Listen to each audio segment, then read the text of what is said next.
no idea if you can hear me, but I figure this is about the same as talking to someone sitting next to me, so we'll see.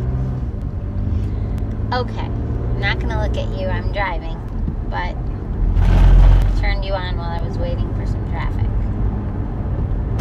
I'm in the Upper Peninsula, 28, Highway 28. I just went through Bruce's Crossing. I'm headed through Wisconsin, along Lake Superior, into Duluth, and then down into the Minneapolis area, kind of splitting off to the west of it to get to Corcoran, where my brother lives.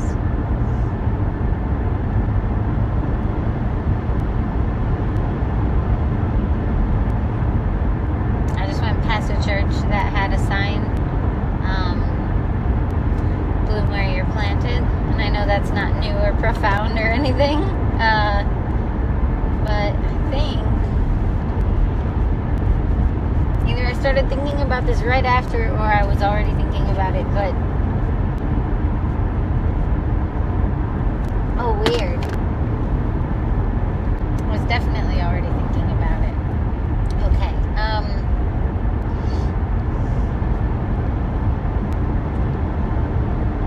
so I've been in Michigan for 8 years now.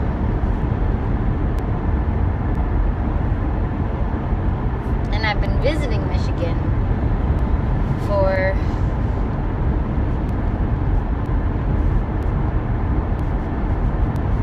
I guess almost 8 years before that, I had been visiting Michigan. So that's like 16 years. It's a long time to have a relationship with a place that I don't know how to describe it. There's like a love-hate quality, but I think it's just because I'm truly bewildered. I'm still bewildered because if you were raised, whether or not anyone intentionally meant to create this feeling or these thoughts, when people think you're going places, quote unquote, when people think, like say you win a Chopin piano competition in Kenosha, Wisconsin. Okay, so I won a piano competition when I was 16. Against a lot of people for Chopin. Like, what? Like, I played it really well. I had a really good teacher.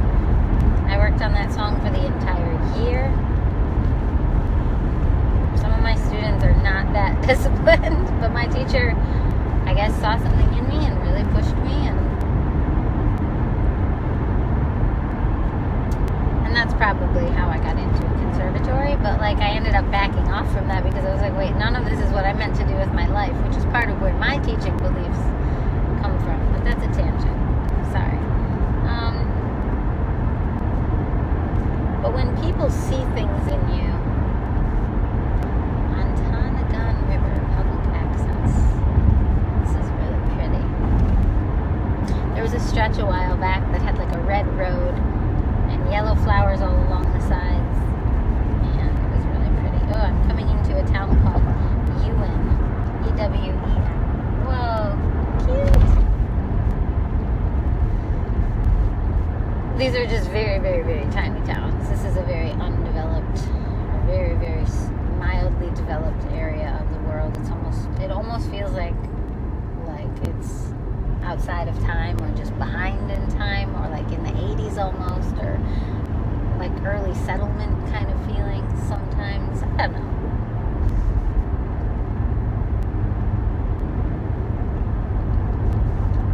Okay.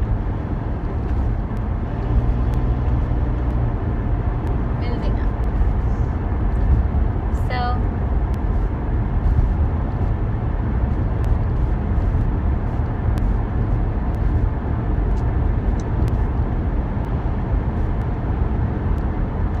yeah, when there's a lot of expectation projected on a person, whether it's you're going to be famous, I've had that one multiple times, you're going to be the next Billy Joel was the biggest one, and they think they're complimenting you when they say stuff like that. I swear the world at least used to believe that that was a compliment. But you can be a Christian and still believe in witchcraft, by the way. I'm not trying to say believe in it like let's all go do it. But, I mean, the Bible talks about, like, Holy Spirit being like a companion, and, you know, blood of Jesus, going through what Jesus went through, giving us the ability to connect with God in the name of Jesus, but it's still connecting with God. Like, that wasn't possible before Jesus, if you believe the Bible, which, you know, I know churches cherry pick things on what to believe and what not to believe. And I also know that some churches are, like, deeply offensive to other people's lifestyles and preferences and inborn innate identities. And so I don't know, it's a really hard thing to say without being offensive, but I guess I want to say I understand that it's not for everyone, and I also want to say that if you want it, it's for everyone. If you need it, if you're as broken as I was when I was 17, having been, like, raped and manipulated and all kinds of things, and my life just did not go the way that I thought it was going to go already by that age. And so it was like, and it's like everything in me resisted being a born again at that age, but I was so bitter and so angry and so dark feeling about the number of people who just in that short little couple year span, maybe roughly age 15 to 17, like, manipulated me, took advantage of me. It was really bad, back to back to back to back to back. And I made bad choices too, to be fair. And I was about to say, but I was young. But it's like, I made bad choices. Like, you know. So, and sometimes people do make bad choices out of, like, feeling unloved or feeling unwanted by their peers or whatever. Like, you've heard me ramble about middle school. Like, I really struggled, and so when some people with some not great motives started showing me attention or affection, like, that was not easy for me to resist. But I mean, I had been raised Presbyterian, like, I knew right from wrong, and I made some bad choices. So I kind of sent myself down a pretty rough path with those choices. And I don't mean made bad choices as in, like, God is shaking his finger at me. I mean, like, made bad choices as in, like, the choices we make, everything's cause and effect. Like, you don't have to believe in anything Christianity. You can just look at, like, karma, or even less than that, like law of attraction. Like, what you put out kind of comes back to you. And so I was making choices where I was accepting unacceptable things, and then that kind of kept coming, more unacceptable things, and then I kind of got caught in some of that.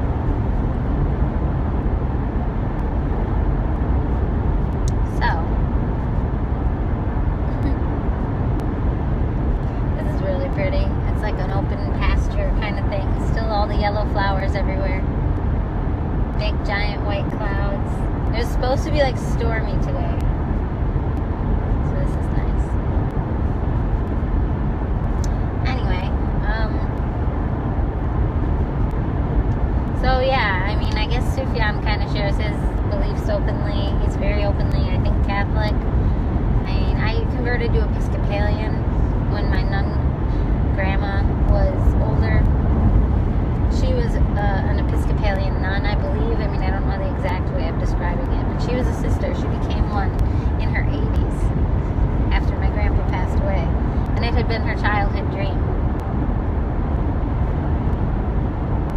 And then she fell in love with my grandpa, and I exist. So, that's pretty cool. Like, I need to stop qualifying everything I say, because, like, if you don't like nuns, or you don't like Christians, or you don't like God, or you don't like Jesus, whatever you think, if that's you, like, then there's a different part of you that's spending and or wasting, but I would say spending your time on this for some other weird reason that's compelling you. Because if you think all that, like, don't believe that I'm some ship going down by announcing that I believe in God. Like, question why you are watching something where someone has been finding courage slowly over the years inside of an indie music scene that is more about, like, you know, I've seen recently there's a hashtag going around Hail Satan, and then I've asked a couple people directly about it, and they say they don't even believe in Satan, or that's not why they say it. And I'm like, well, what? Why invoke things that you don't want? And if it's because you believe it's not real, then, you know. Okay, sorry, this is like the most beautiful thing I've ever seen. It's like birch trees. They're white. They look perfect. I feel like I'm inside a postcard. I'm driving in a postcard. I'm sorry I can't show you. I really want to be safe.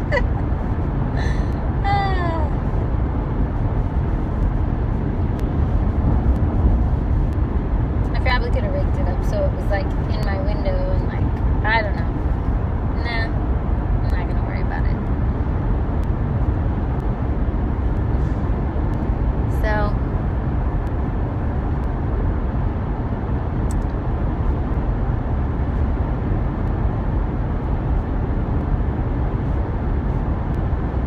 back to projection.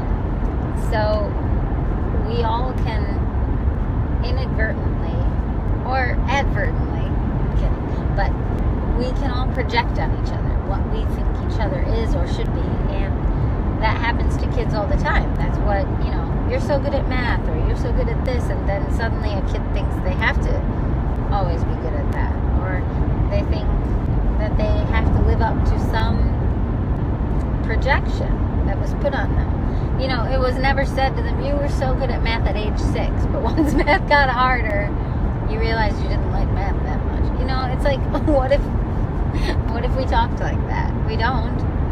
So, like, if someone could have said to me, your songs are so great, you know, when I was in middle school or elementary school, without it having a feeling, like, I would have kept writing songs anyway. I can feel that. It's in my DNA. My dad's a songwriter. Everyone loves music, or at least appreciates it in my family. And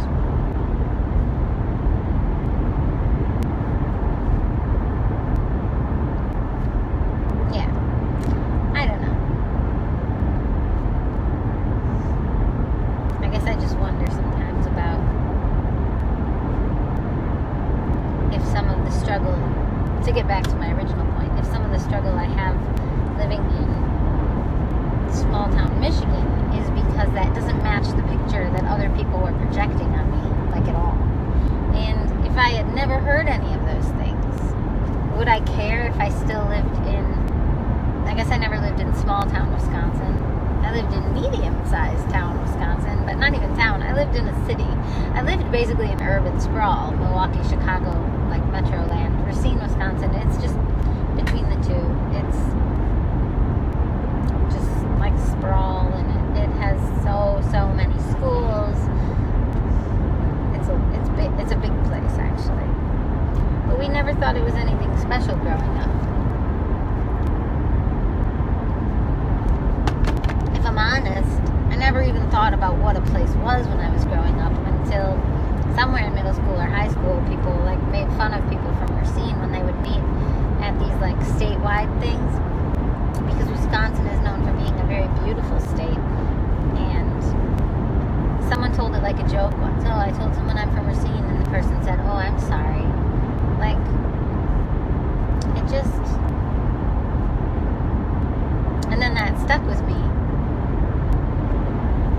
I don't know that I would have, like, if you take out of the equation projection that I need to go places and be something, like, do something big with your life, like, if you take all of that out of the equation, and then you also take out random judgment that other people pass on the place that you are, like, you know, if you live in a state that's very dry, you might pass judgment on us, or dry and, I don't know, and hot, you might pass judgment on a place that's very wet and cold in the winters. I don't know, like, it's just natural.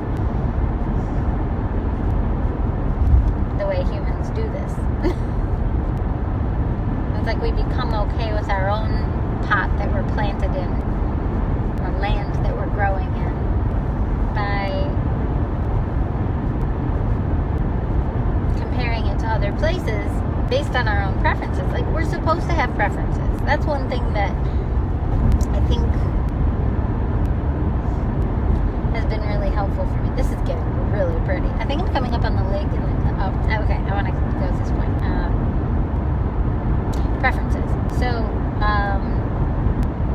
in some of these law of attraction videos that I watch, Abraham Hicks, I mean, you have to kind of be okay with the fact that she thinks she's talking to essentially, like, I think, like, angels maybe, or maybe it's aliens. I have no idea. Like, something outside of time almost. I mean, it's like she believes that she is channeling something.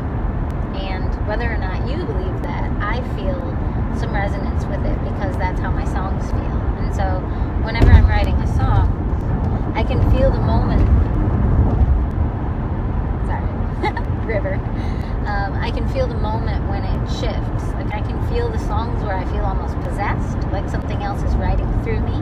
I can feel the songs where I'm kind of like a whiny child working through my feelings, and then I can almost feel like God, angels, spirit of the universe kind of take over and soothe me through that same song sometimes, or sometimes it's the response to a song. So listening to Abraham Hicks is not really a big stretch for me, because it's like, so she thinks she's channeling something. I mean, who cares? The wisdom inside of it is, like, profound. Like, deeply profound. I've never heard anyone explain law of attraction as well as her. Or as well as Abraham, who she thinks she's talking to. I mean, it's laughable, because it all sounds crazy, but anyway.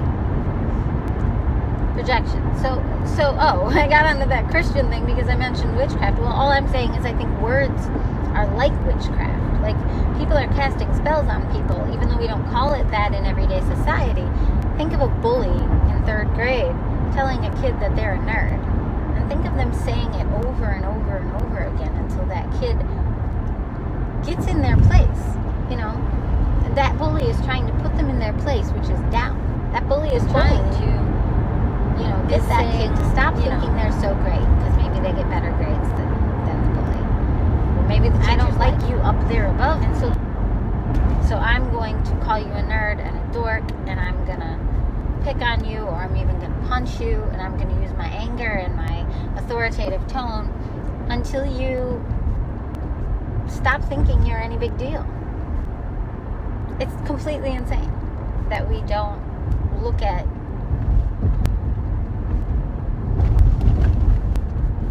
this is cute. I'm in the town.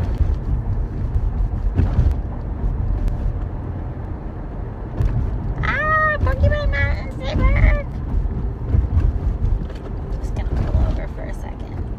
Well, I will go down the side street if there is one. I think there is.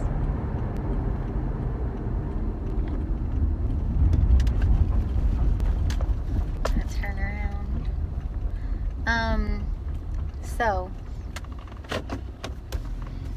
like, why don't we acknowledge that words, the way that we're using words in our society, is no different than, you know, it's casting spells. We believe in freedom of speech.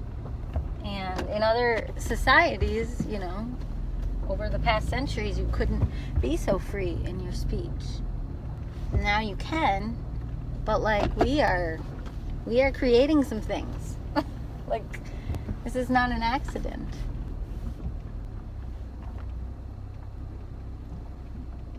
Like, we are creating this.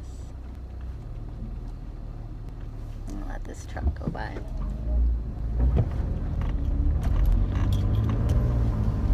So, like, when you let a bully run rampant, if a bully says to you, you're not all that, like, the solution is to say, yes, I am.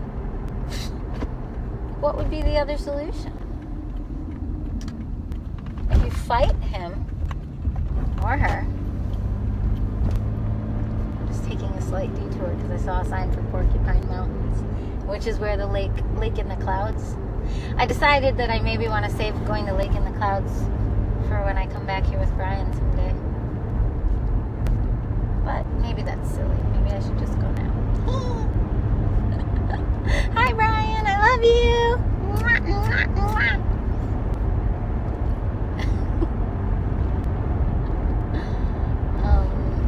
No, that's a driveway. I don't want to pull off there.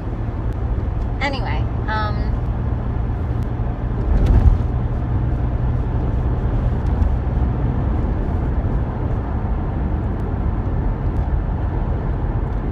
so the solution, like, yeah, so if you argue with a bully, like, what? And you don't just, like, quite simply, like, if you engage whatever energy that is that they've learned how to use to inflame you, to rile you up,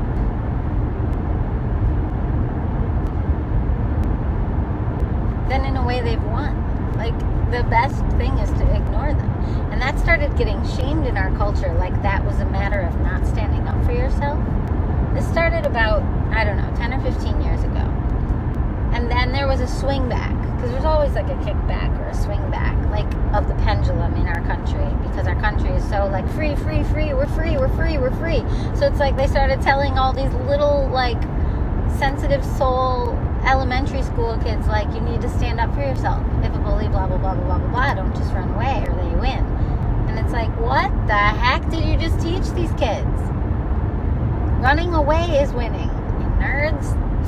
Sorry, I didn't mean to shame all of you watching this. No, but like, I don't mean running away is winning. I'm saying this wrong. And I think words are important. Like, the specificity of words is important. If your instinct tells you to walk away from a person when they're bullying you, then the person who got in your head and told you that walking away was weak or wrong. Wrong is a huge one. Telling people about right and wrong on your authority is really not good. Oh, these porcupine mountains are very cute. Wow! It looks like broccoli. Okay, anyway. There's like a big stripe of sunshine across it. This is an incredibly beautiful part. Oh my. What? All right. Good job, Michigan. I'm coming full circle here on some of my points. Anyway, the person who thought they were helping you by saying it's wrong to walk away and that you should's another word that has this type of witchcraft type of effect of lingering in someone's brain, because they value you, so they're going to value what you think. But if what you think is too strong, then the most sensitive souls will try to live up to what you think. But if it's such a... Oh, I see a hiking sign. Let's see. Is this it? Is this it? No. Is this it? Maybe. No. That looked too small. There was no parking. Okay. Yeah, a sensitive soul will try to please you by paying attention most of all to your right and wrong words and your should words. That might have been it. That looked too remote. I feel like it's going to be well marked. This is a kind of famous place. Okay.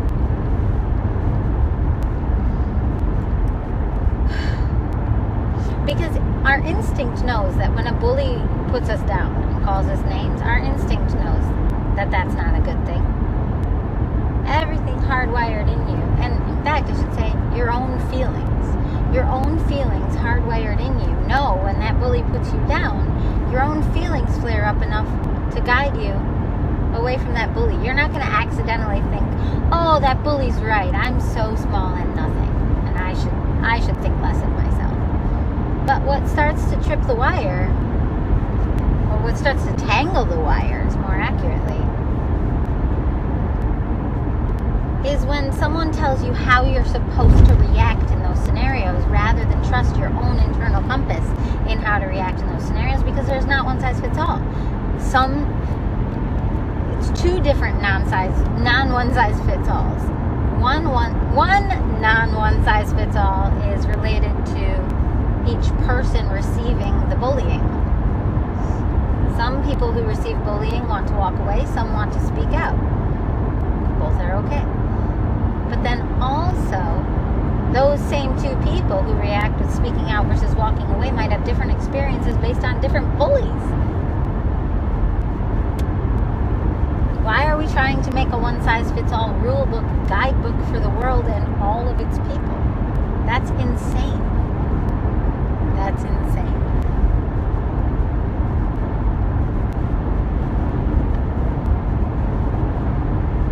So I live in Michigan, which is definitely one of the most beautiful states on earth. Ah, you're so pretty! Why are the trees like spring green? It's like late summer.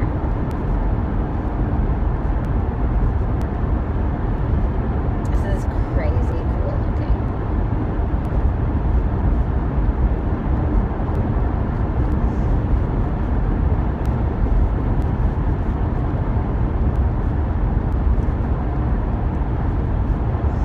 I feel like there'll be a lake in the cloud side. Carp Lake Township. Okay.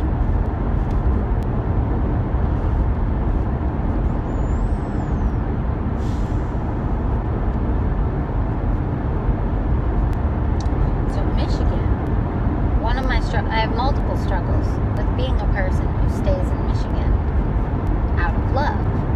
Love for a man who grew up here. Love for the nature all around myself. Love for my current students and the fact that my business is going well. Love for all the memories that I've planted in all the places, all the songs we've written, or I've written, and all the shows we've thrown. I see another sign. It says hiking. I'm gonna read this one. What's it say? Out of a national forest hiking trail, North Country. I think that's too small. Okay. It doesn't look like the main one. Okay. And so, to get back to the thing at the church, bloom where you're planted, it's like, well, what do you do if you feel like the reason you planted somewhere was some sort of failure? Like, the whole reason I was coming here 8 years earlier than the 8 years I lived here was for something that's now a sad reason to me. And then in the 8 years that I've lived here, the first 3 or 4 were pretty rough. Okay, just 2 or 3.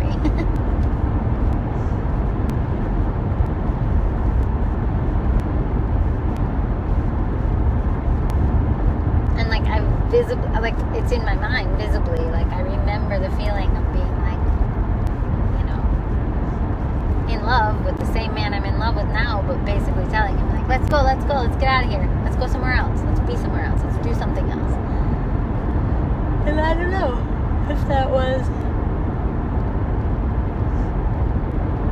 my same adventurous spirit that's happening right now, where I just like to drive all over the place and walk all over the place and bike all over the place and kayak all over the place and leave songs places and, you know, move places. I've moved 24 times as an adult, I think is the number. It might be 25.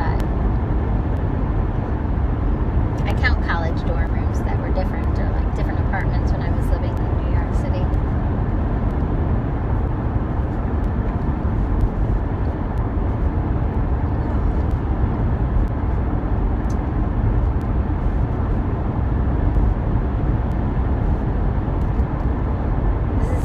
Yellow and green and little red rocks everywhere.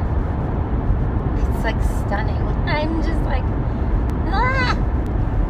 So anyway, if you're someone who understands or loves your life or loves your own world that you've created through comparison, and the way that you hold your love is to have hate or just dislike for other things. Sort of like loving your football team because you dislike all other football teams.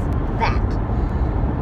If you then spread that dislike, the same way maybe a bully is somebody who felt really confident in himself until he was sent to school, and then maybe in school he was made to feel dumb, and maybe that whole system is completely toxic for many people.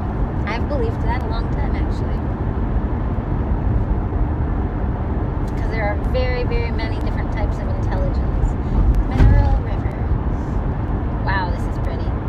Okay, I probably shouldn't go too much farther without finding the Porcupine Mountains and or Lake in the Clouds. So, let's wrap this up. I feel like I'm close to Lake Superior.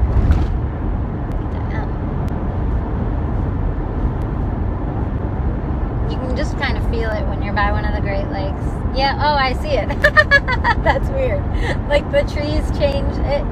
I couldn't even see it with the trees. You just, I don't know. Maybe it is like, maybe ginormous bodies of water. You can just feel it. Ocean people, you can probably confirm this. I can feel when I'm near the ocean. Can't even smell the Great Lake. Let's see. No, that's not it. Just felt it, I guess. Weird. Anyway. That's my random driving check-in video. I've never done one of those before, but the UP is super vacant and empty. And I was very safe. I didn't look at you hardly at all. So it's no different than if you were my stuffed animal that is sitting to my